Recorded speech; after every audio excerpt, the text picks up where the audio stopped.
The hall was filled with bright lights and polished marble floors. Guests moved around in shining clothes, laughing and whispering with wine glasses in their hands. At the center of it all sat the millionaire, a man known for his wealth and his sharp tongue. He enjoyed being the center of attention, and he loved when people laughed at his words. His tall chair was placed like a throne, and everyone around him treated him like a king. That night someone mentioned the little orphan girl. She had been brought to the party by one of the servants, not because she belonged there, but because no one had wanted to leave her outside in the cold. The girl stood quietly in the corner, her dress plain, her hair messy, and her shoes too worn to protect her from the chill. She looked out of place in the golden hall. Surrounded by jewels and perfumes, people stared at her and then turned away, whispering behind their hands. Some even chuckled, wondering why a child like her was standing in such a rich man's home. The millionaire noticed her too. His eyes narrowed, and a slow smile formed on his lips. He saw an opportunity, an opening to turn the crowd's eyes back to him. He tapped his glass with his ring, the sharp sound cutting through the chatter. Everyone turned to him, waiting for his next words. He pointed lazily toward the girl. His voice was loud and mocking. "If she plays the piano, I'll adopt her," he said with a laugh. The room erupted in laughter. The guests clapped their hands, not because they believed it, but because the statement was so cruel and ridiculous. Some leaned closer to each other, whispering jokes.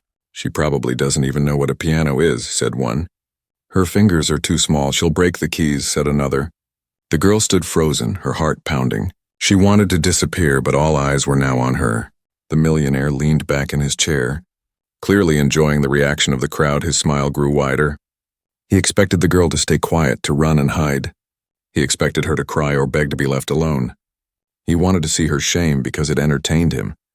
The piano in the corner of the hall gleamed under the lights, its black surface shining like a mirror. It was the pride of the millionaire's collection, often played by trained musicians during his grand dinners. Now he offered it like a weapon of humiliation. The little girl looked at the piano. Her lips trembled. She remembered how her late mother once showed her the way to touch the keys of an old broken instrument in the orphanage.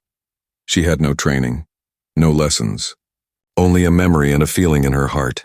Still, she could not move. She was afraid that if she stepped forward, she would fail, and if she stayed still, she would be laughed at forever. The crowd waited, the silence growing heavier. The laughter turned to cruel smiles. Guests wanted to see a show. They wanted to watch the little orphan try and fail.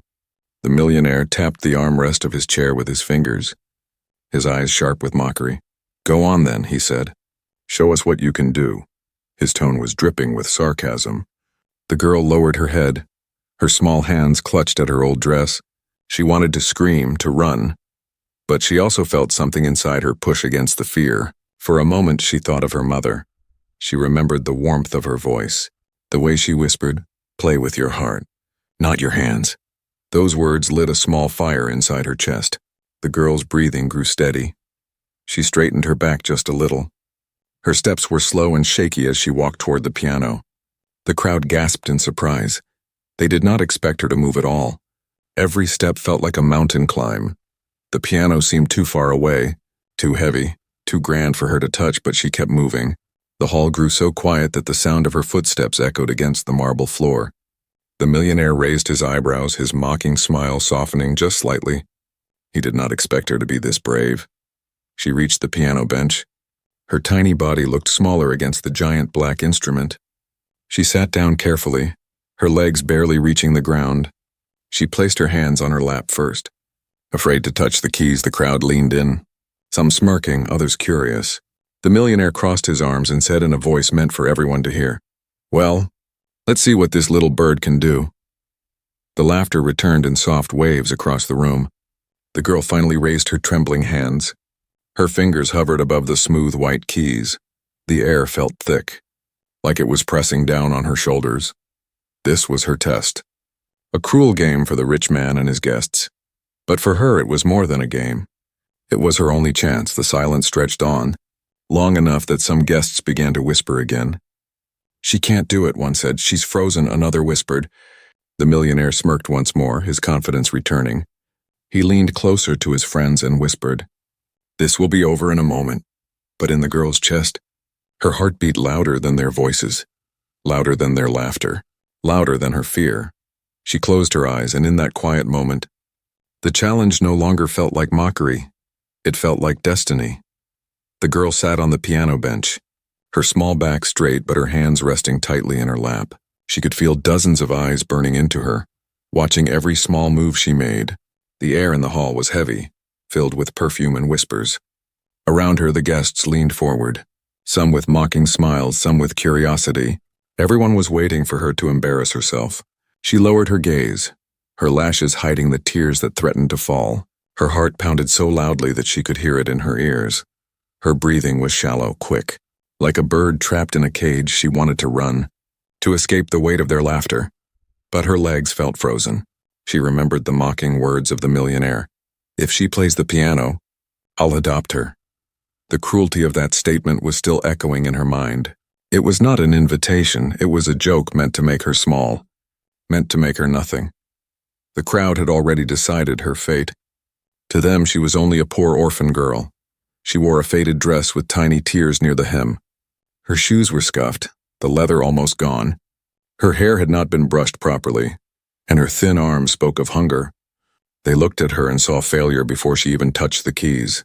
One guest whispered to another, "Why is she even here?" Another muttered, "This is a waste of time. She should know her place." Their cruel words stung, but the girl kept her eyes down, pretending not to hear. The piano keys were right before her, glowing white under the golden lights of the hall. They seemed almost alive, calling to her. Yet they also felt like a wall she could not climb. Her fingers trembled in her lap. She did not dare lift them yet. The silence stretched on, broken only by the faint clinking of glasses as impatient guests sipped their drinks. The millionaire leaned back, his face still full of arrogance. His smirk told her that he was enjoying her hesitation. For him, the longer she sat frozen, the more humiliating it became for her. But inside the girl, another battle was taking place. She thought about her life before this moment. She thought about the nights in the orphanage, cold and lonely. She remembered sitting by a broken window, listening to the wind howl like a sad song. She remembered her mother's face, gentle and kind, even in sickness. Her mother's voice came back to her now, as if carried on the air.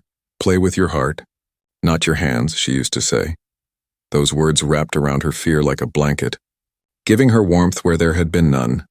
She closed her eyes for a moment, shutting out the grand hall, shutting out the laughter. In her mind, she was no longer surrounded by mocking strangers. She was back in the small room with her mother. She could almost hear her mother humming softly. She could almost feel the rough wooden keys of the old, broken piano her mother once showed her. That piano had only a few working notes, but it was enough for her to learn the shape of sound. It was enough for her to learn how music could heal pain. The silence in the hall grew heavier. Some guests began shifting in their seats, restless. A few chuckled and whispered that the game was already over. They expected her to give up, to burst into tears and to run from the room. But the girl remained on the bench, her small shoulders straightening just a little. She took a slow breath, steadying herself. She finally lifted her head. Her eyes were still wet, but they no longer looked at the floor. She looked straight ahead, not at the guests, not even at the millionaire, but at the piano. Her gaze was different now, softer, yet stronger. It was the look of someone who had made a choice. The millionaire noticed this change. His smirk faltered for the first time. He leaned slightly forward, watching her with narrowed eyes. Perhaps he thought she might surprise him. Or perhaps he wondered if she would embarrass herself even more. The guests followed his gaze, turning silent once again. All attention was fixed on the little girl who sat before the grand piano. Her fingers slowly rose from her lap. Hovering above the ivory keys, they trembled. But she did not pull them back. She placed her hands gently on the cool surface of the keys, feeling their smoothness beneath her skin. The hall seemed to shrink around her. The laughter and whispers fading into the distance, her heartbeat slowed, matching the rhythm of her breath for one long moment. Nothing happened. She sat there, hands resting on the keys, eyes closed. The crowd leaned forward, some impatient, others curious. They could not guess what was going through her mind. But inside her chest, she was gathering courage. She was listening to the voice of her mother, to the quiet music in her own heart. The silence became so deep that it was almost unbearable. And then, very softly, a single note broke the stillness. It was faint, almost fragile, but it carried through the hall. The sound silenced even the cruelest whispers. The little girl's journey had begun. The little girl's hands rested on the piano, her fingers shaking as they touched the cold, smooth keys. The hall around her felt too big, too heavy, filled with eyes that wanted her to fail.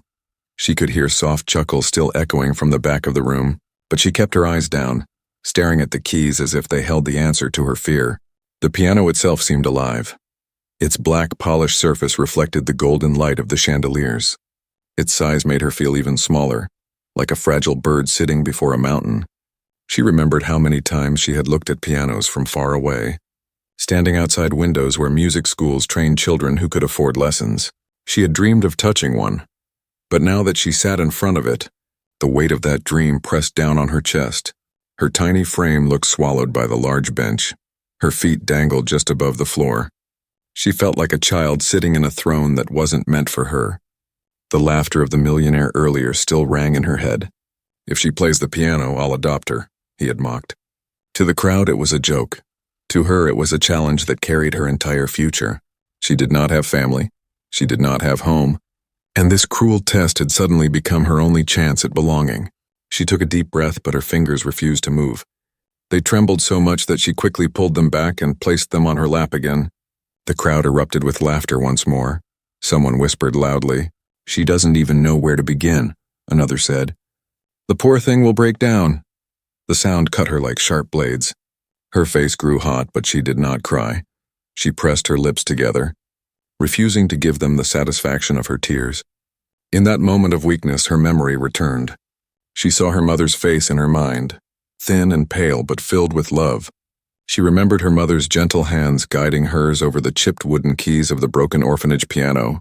Her mother's voice was soft but firm. "Play with your heart, not your hands. The heart remembers even when the keys are broken." Those words gave her strength now. They reminded her that music was not about perfection. It was about truth.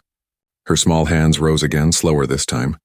She let her fingertips rest gently on the ivory keys.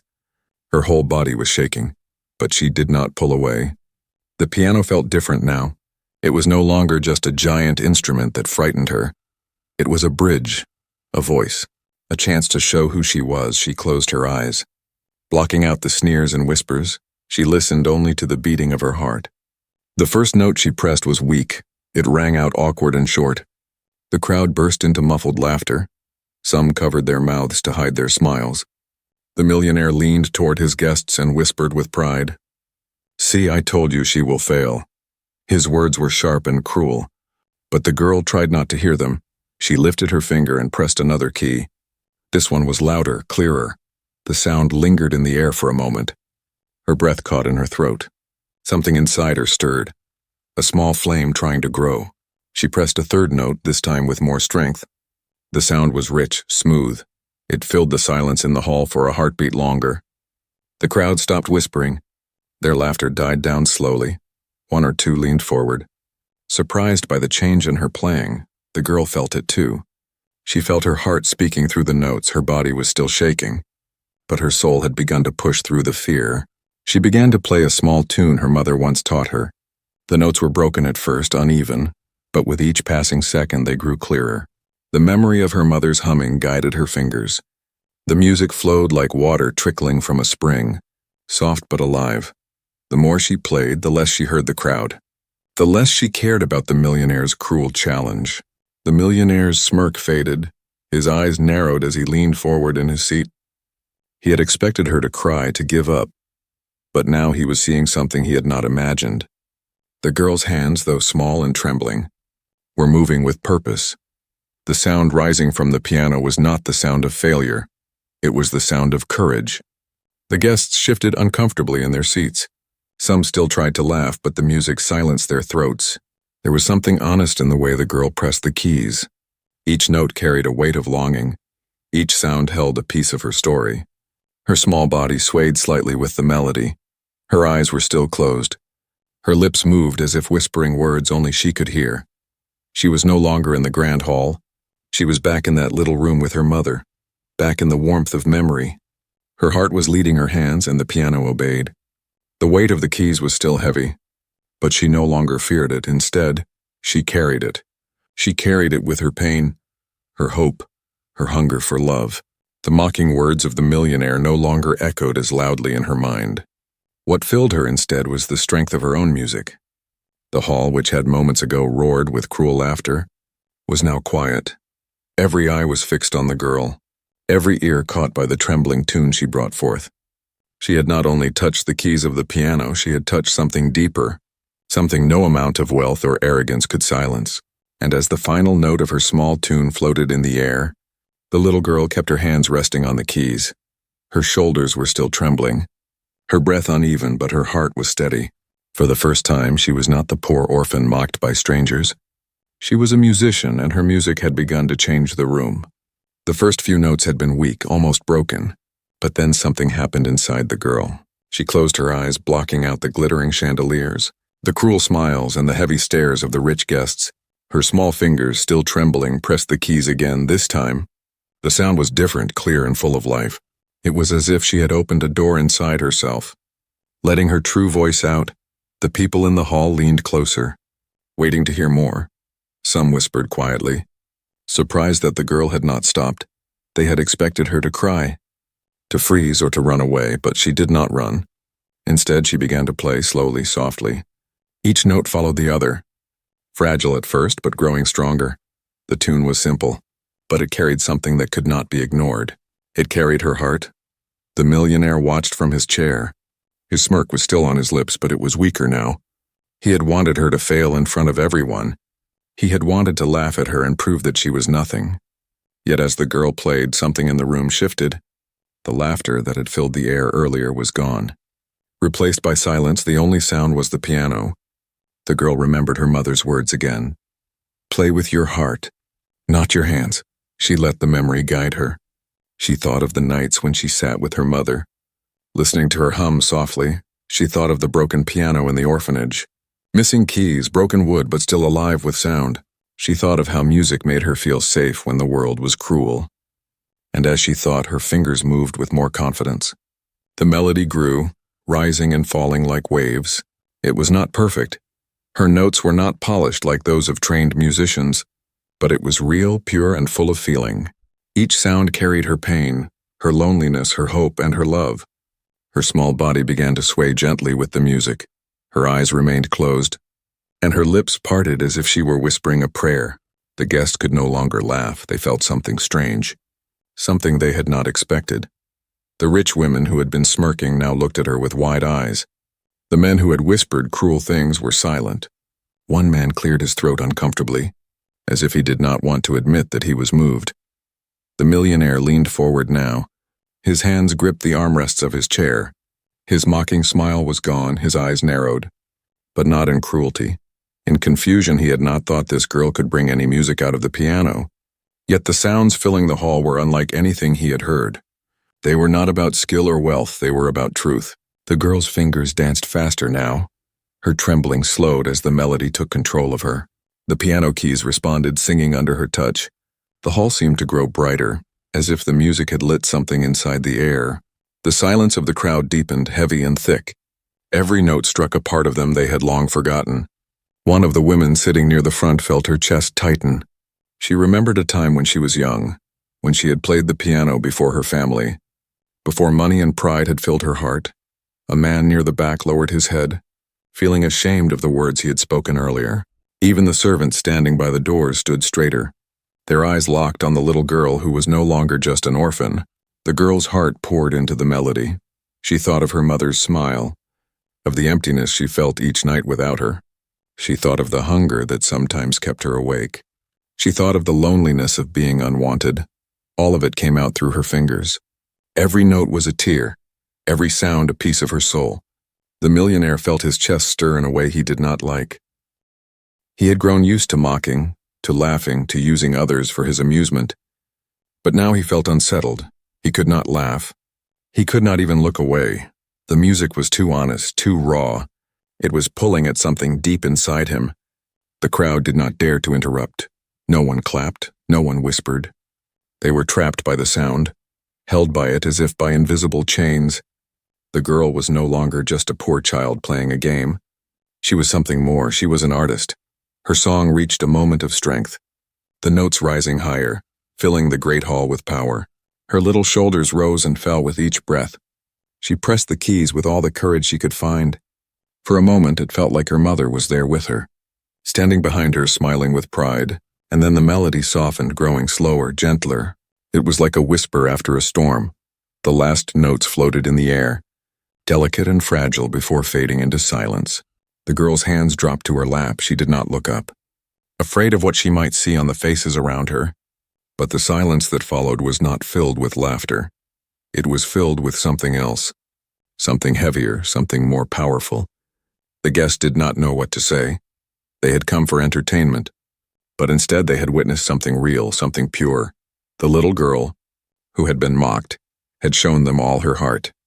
And for the first time in her life, she was not invisible. She had made them listen. She had made them feel. The last note of her melody lingered in the air like a feather slowly falling. The little girl kept her eyes closed, afraid to look at the crowd. Her small hands rested on her lap again, trembling from the effort. For a moment, the hall was so quiet that she could hear her own heartbeat echoing inside her chest. It was the kind of silence that pressed against the skin. Heavy and unbroken, the guests did not know how to react. A few of them blinked as if waking from a dream. They had expected a disaster, a childish noise, something to laugh at, but instead, they had been given music so raw and full of emotion that it felt like a confession. Some of them swallowed hard, trying to hide the sting in their eyes. At the back of the room, one of the women lowered her fan. Her lips were parted, and her proud posture had softened. She remembered the first time she had played a piano as a child. Her father had smiled at her then, a smile she never forgot. Now, hearing the orphan girl, she felt that same warmth rise again after many years. It unsettled her. Another guest, a man with a heavy gold chain around his neck, leaned toward his neighbor and whispered, "Did you hear that? That wasn't luck, that was something else?" His neighbor nodded slowly, unable to take his eyes off the girl. The millionaire shifted in his chair. His smirk was gone. His fingers, which had been drumming on the armrest earlier, now gripped it tightly. He leaned forward, his sharp eyes fixed on the girl. He had thought this would be a moment of entertainment, a cruel joke. Instead, the orphan had silenced an entire hall. He could not remember the last time anyone had made him feel so unsettled. The girl finally opened her eyes. Her gaze did not go to the guests. She looked at the piano as if speaking to it quietly, thanking it for carrying her heart. She dared not look up at the millionaire. Not yet. She feared his mocking words. His cruel laughter. She feared hearing him say, "Enough." But the silence stretched on. The chandeliers above seemed brighter somehow, or maybe it was the way the guests' expressions had changed. The air no longer carried cruel whispers. Instead, it was thick with something else, something softer. For the first time, the little girl felt like the hall belonged to her, not to them. She placed her hands back on the keys. Her fingers no longer shook the way they had before. She pressed down another note, then another, building a softer melody. It was not loud or grand, but it was gentle, delicate, like the sound of rain falling on a lonely roof. The crowd leaned closer again. The sound pulled at them, demanding not their judgment, but their hearts one by one. The guests felt something stir inside them. A man who had laughed the loudest earlier now sat with his hand over his mouth, his eyes wet with tears he did not want anyone to see. A woman who had whispered cruel words now held her necklace tightly, her lips trembling. The music had reached the parts of them that wealth could not touch. The millionaire's chest rose and fell in an uneven rhythm. He wanted to scoff, to stand up and end this strange performance. But he could not. His throat felt dry. His eyes stayed locked on the girl. His heart, one he thought had grown too hard to feel, now stirred with something he could not explain. The girl played on, her small body swaying gently. The melody grew warmer, wrapping around the listeners like a soft blanket. She did not play for their approval. She did not play to impress.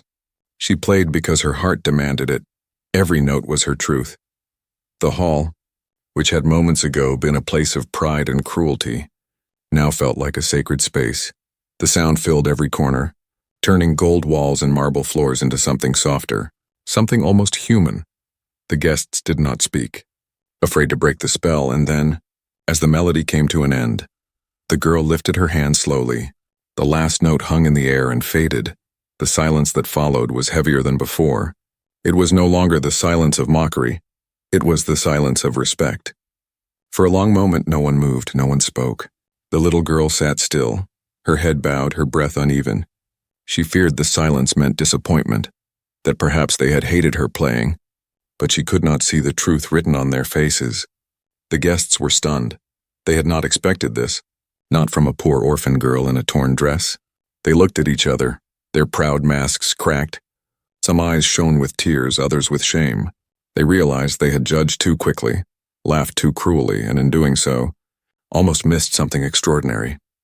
The millionaire finally leaned back. His smirk was gone completely, his face was pale, and his eyes glistened in the light. He clenched his jaw, fighting emotions he did not want anyone to see. The girl had shaken him, broken through his walls. He could not deny what he had just heard. The little girl, still afraid, lowered her gaze to her lap again. Her tiny hands twisted the fabric of her dress, waiting for the laughter to return. But it did not. Not a single person laughed. Not a single cruel word was spoken. Instead, the hall remained silent, the silence of awe, the silence that comes when words are too small for what has just been felt. The orphan girl had turned mockery into music. She had taken the cruelest challenge of her life and filled it with courage. And without even knowing it, she had begun to change every heart in the room. The last note faded into the air, but it did not leave the hearts of the people.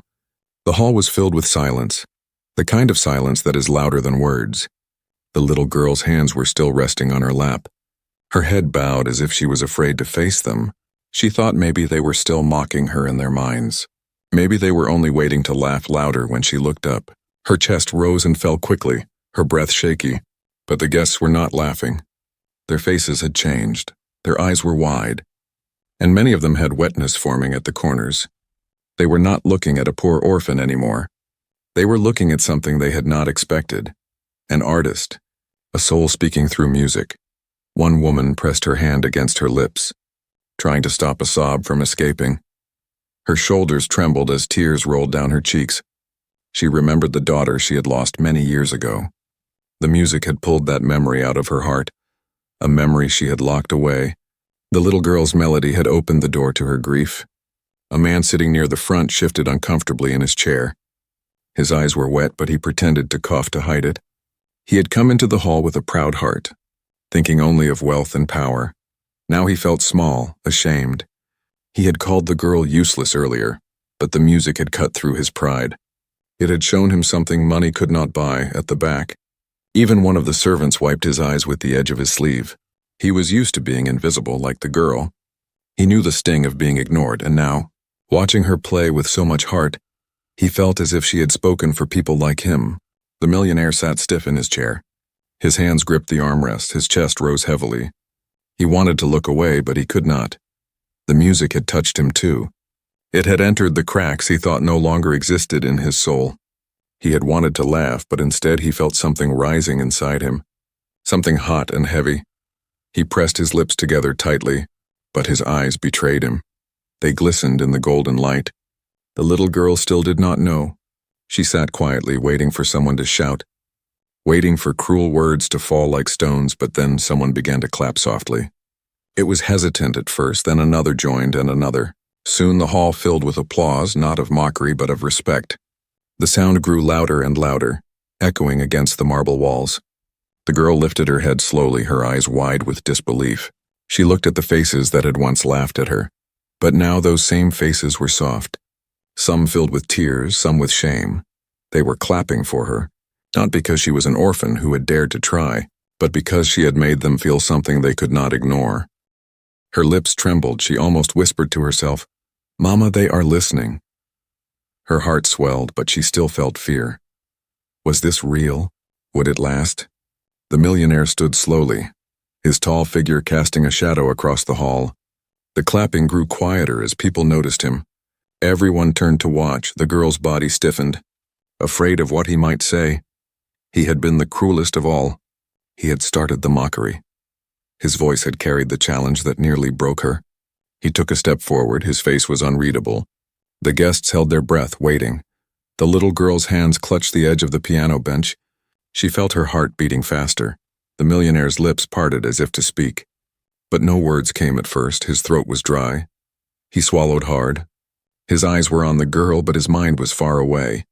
For the first time in many years, he remembered his own childhood. He remembered sitting at a piano when he was young, his mother watching him with proud eyes. He had forgotten that feeling long ago, buried it under greed and arrogance. But this girl's music had pulled it back into the light. The applause began again, stronger this time, filling the hall like thunder. The girl's cheeks turned red, her small hands shook, not from fear now, but from disbelief. She had never been praised before, never been seen like this. She pressed her palms together tightly, almost as if in prayer. Her eyes shone with tears.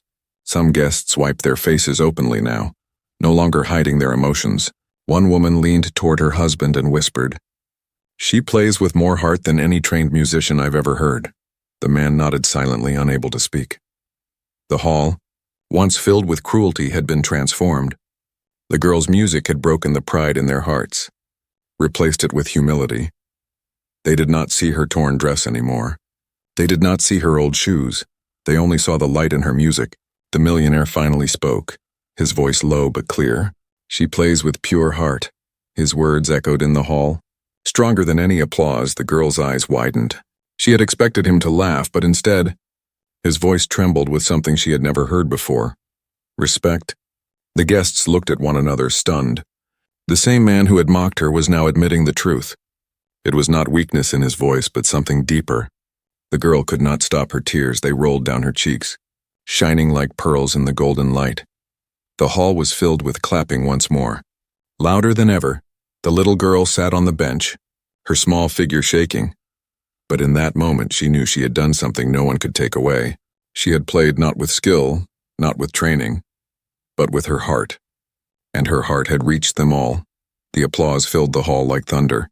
But inside the little girl's chest, it felt like a storm she did not understand. She had never been praised, never been clapped for, never been looked at with admiration. Her small hands were shaking, and her eyes blinked fast to stop more tears from falling. She could hardly believe this was happening. Just moments ago, the people had laughed at her, but now they were looking at her as if she had given them something precious. The millionaire stood among them, taller than most. His presence silenced the clapping bit by bit. All eyes turned to him. The girl's body froze on the bench. Her breath caught in her throat. This was the moment she feared most. He had started the cruel challenge. He had mocked her in front of everyone. If he laughed again, all the applause in the world would mean nothing. He stepped forward slowly, his polished shoes clicking against the marble floor. The sound echoed in the hall, sharp and steady. The girl gripped the edge of the piano bench. Her heart pounded so loudly she thought the whole room could hear it. The guests leaned forward in their seats, whispering to each other. They were curious to see what he would do. The millionaire stopped just a few feet away from her. His face was serious, no trace of the mocking smile he had worn earlier. His eyes were fixed on her, but for once they did not look cruel. They looked thoughtful, troubled, almost human. He opened his mouth as if to speak, but no words came. He closed it again and took a deep breath. The girl's hands clutched her dress tightly. She whispered to herself, too softly for anyone to hear, "Don't laugh. Please don't laugh." Her eyes burned with fear. She looked down at the piano keys, ready to hide behind them if he spoke harshly. Then his voice came, low but steady. "She plays with pure heart." The words echoed through the hall, simple but powerful. The crowd gasped softly. They could not believe it. This was the same man who had mocked her, the same man who had wanted her to fail, and now his voice trembled with respect. The girl lifted her eyes slowly, afraid she was imagining it, but he was looking right at her. His face was no longer twisted in arrogance, it was softer, his eyes shining with something she did not expect, pride. The guests broke into murmurs. Some clapped again, louder this time, as if his words gave them permission to show their feelings. Others wiped their eyes, shaking their heads at the strange turn of events. They had never seen the millionaire like this. He was known for his pride, his cold heart, his sharp words, yet here he stood, moved by the music of a poor orphan girl. The girl's lips parted, but no sound came. She wanted to say thank you, but the words stuck in her throat. Instead, her tears rolled down again, falling quietly on her cheeks. She did not wipe them away. She let them fall, because they were not tears of shame this time. They were tears of relief. The millionaire took another step closer. The hall went completely silent again. Every eye watched him, wondering what he would do. He bent down slowly so that he was no longer towering over the girl. For the first time, he was at her level. His proud shoulders lowered, his head bowed slightly.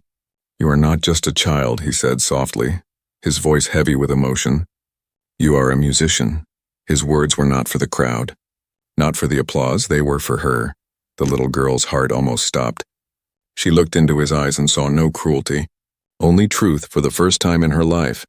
Someone powerful was telling her she was more than her rags, more than her hunger, more than her loneliness. She was seen. The guests could hardly breathe. Some of them felt their own hearts breaking. They had laughed at her, judged her, mocked her, and now they felt ashamed. They could not take back their words, but they knew this girl had changed something in them. The millionaire turned toward the crowd for a moment. His voice grew louder, steady, and firm. "She is not to be mocked," he declared. "She plays with pure heart, and I will not forget it." His words carried through the hall like a command. No one dared to argue, no one dared to laugh. He turned back to the girl and reached out a hand, not to mock but to offer. "Stand up, child," he said gently. His tone shocked the guests. They had never heard him speak like that. The girl hesitated, her hands trembling. She looked at his hand, then at his face. Her fear still held her back, but slowly, shakily, she placed her tiny hand in his. His grip was firm but careful. He helped her stand from the bench. Her small figure looked fragile next to him. But in that moment she felt stronger than ever. The hall erupted in applause once more, louder, wilder. Some guests stood, clapping with all their strength, others cried openly now, wiping their cheeks with silk handkerchiefs. They had witnessed something they would never forget. The girl stood beside the millionaire, her hand still in his. Her heart pounded, but not from fear anymore. It pounded with hope. For the first time, she believed her life might change. She had shown them her heart, and it had been enough. And as she stood there, the millionaire looked down at her with a softness no one had seen before. The same man who had mocked her in front of everyone was now the man who could no longer hide his respect. The hall was still full of applause, the sound echoing against the high ceilings. But for the little girl, it felt like the world had gone quiet. She was standing now, her tiny hand held inside the large, strong hand of the millionaire. Her heart was beating so fast it hurt. She did not understand why he was holding her hand gently instead of pushing her away. She had lived her life expecting rejection, not kindness. The millionaire looked down at her, his face softer than anyone had ever seen. He had always been a man of power, a man who spoke with arrogance, a man who laughed at the weak. Yet at this moment his eyes were wet, his jaw trembling as if he were fighting emotions he had not felt in many years. The crowd watched silently, waiting for what he would say next. He cleared his throat, his voice low at first. "This child has more heart than all of us in this room." The guests stirred, glancing at one another, embarrassed. He looked back at the girl and added, "She has shown me something I had forgotten, something priceless." His voice grew stronger as he turned to face everyone. "From this day she will no longer be alone." The little girl's eyes widened. She could not believe what she was hearing.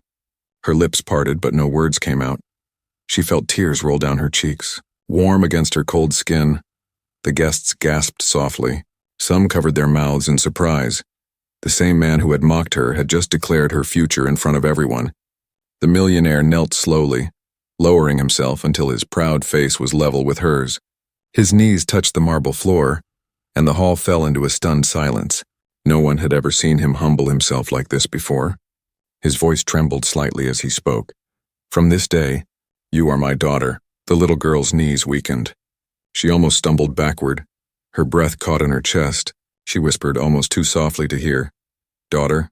Her heart could not believe the word was meant for her. She had been called many things in her life: poor, useless orphan, but never daughter. The millionaire nodded firmly. His large hand held hers tighter, steady and protective.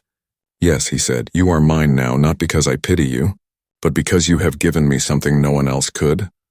You gave me music with pure heart, and you reminded me of who I once was." His voice cracked on the last words, and the guests could hear the truth in them. The hall erupted. Some clapped again, but this time it was not only applause. It was celebration. Others cried openly, wiping their faces. The wealthy guests who had mocked her earlier felt ashamed of their cruelty. They knew they had been part of the laughter, but now they were witnessing a miracle of change. The girl's tears poured freely, but she did not try to stop them. She placed her tiny hands against his chest, her fingers curling into his fine coat. She had been alone for so long, unwanted and unseen, and now, here in front of everyone, she had been claimed. She had been given a home. The millionaire stood again, lifting her small hand high for all to see. "She will live with me," he declared. "She will have food, a bed, a family, and a name." His voice rang through the golden hall like thunder. "From now on, she will never be forgotten. Never be mocked, never be alone." The guests stood too, unable to resist the power of the moment. Their applause shook the room. Some of them bowed their heads, humbled by what they had witnessed. They had come for a night of amusement, but they were leaving with hearts forever changed. The girl pressed her wet face against his side. Her body trembling, she whispered softly, "Thank you." Her words were small, but they carried the weight of her entire life. The millionaire placed a hand on her shoulder. His grip firm but gentle, he did not answer with words, but with a look that told her she was safe now. The hall was no longer the same place. It was no longer a stage for mockery and arrogance. It had become a place where truth was revealed, where a poor orphan girl had risen above shame, where a powerful man had been broken and rebuilt by the sound of music. As they walked together out of the hall, the guests stepped aside, bowing their heads in respect. No one dared to laugh anymore. No one dared to whisper cruel things. They only watched in silence as the man and the child left side by side. The girl's small hand clung to his as if afraid it might all disappear. But deep inside, for the first time, she felt a warmth that told her it was real. She was not dreaming. She was not invisible. She was no longer an orphan standing alone in the cold. She was a daughter, and her life would never be the same again. And so, what began as a cruel challenge ended as a story no one in that hall would ever forget. The orphan who played the piano with pure heart had gained not just applause, but a family. And the man who once mocked had found something greater than all his wealth, a reason to feel again,